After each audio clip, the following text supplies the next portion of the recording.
جب ہم سماجی اصلاح کی بات کرتے ہیں یا کسی بھی طور پر مطلق اصلاح کی بات کرتے ہیں تو ایک مشہور فلسفہ سامنے آتا ہے، اور وہ یہ ہے خود ٹھیک ہو جاؤ۔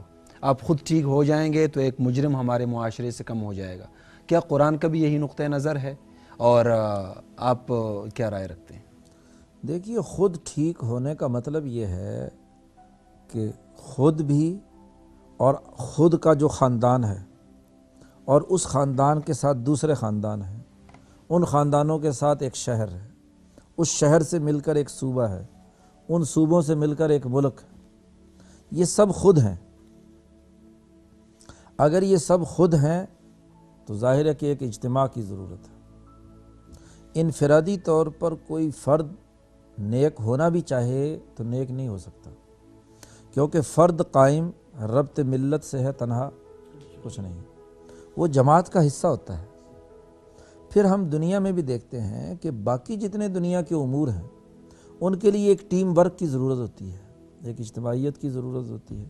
ڈاکٹر اکیلا آپریشن نہیں کر سکتا جب تک کہ آپریشن تھیٹر میں اس کے ساتھ پوری ٹیم نہ ہو۔ علاج معالجے کا نظام نہیں بنایا جا سکتا جب تک کہ ہیلتھ سسٹم نہ بنایا جائے۔ ایک انجینئر کوئی نتیجہ پیدا اکیلا نہیں کر سکتا جب تک کہ اس کے ساتھ ٹیم نہ ہو اس کی بلڈنگ کو بلڈ اپ کرنے کے لیے۔ تو دنیا کے تمام کاموں کے لیے ٹیم ورک کی ضرورت ہے۔ کیا خیال ہے کہ اسلام کے لیے کسی ٹیم ورک کی ضرورت نہیں ہے، کسی اجتماعیت کی ضرورت نہیں، کسی نظام کی ضرورت نہیں ہے؟ وہاں صرف فرد کی اصلاح سے نتیجہ کیسے نکلے گا؟ ایک ہے فرد کی ذات کی حد تک اصلاح، اور ایک ہے کہ دو افراد کے درمیان جو کوآرڈینیشن یا کوآپریشن ہو رہا ہے اس کے مسائل کے حل کرنے کا عمل۔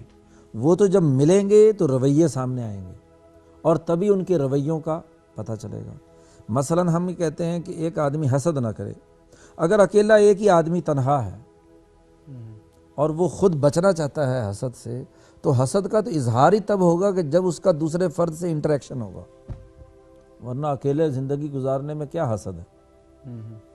آپ کسی زاویے میں، کسی تنہائی میں، کسی خاص مقام پر تنہا بیٹھے ہوئے ہیں تو نہ آپ کو حسد ہوگا، نہ لالچ ہوگا، نہ خود غرضی ہوگی، نہ کوئی اور بات ہوگی۔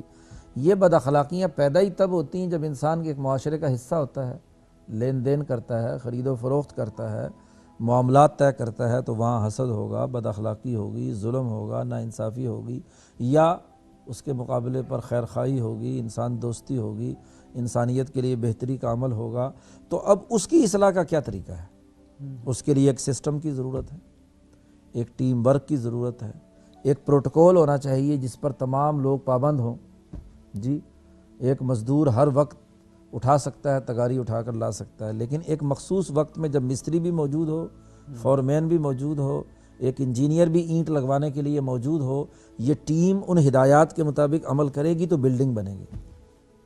ایسے ہی اصلاح بھی یا دین اسلام کے سیکھنے کا عمل بھی ایسی اجتماعیت سے ہوتا ہے، محض اکیلے فرد کی بنیاد پر تبدیلی کا عمل نہیں آتا۔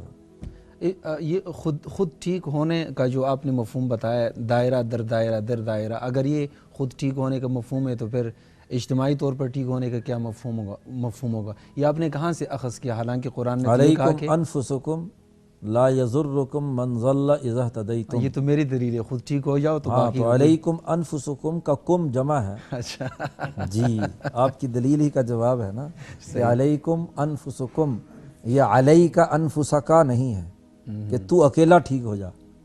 علیکم، اب وہ کم جو ہے وہ ایک خاندان ہے، ٹھیک، وہ جمع جو بنایا گیا ہے وہ کیا ہے؟ پوری سوسائٹی ہے، پورا ملک ہے۔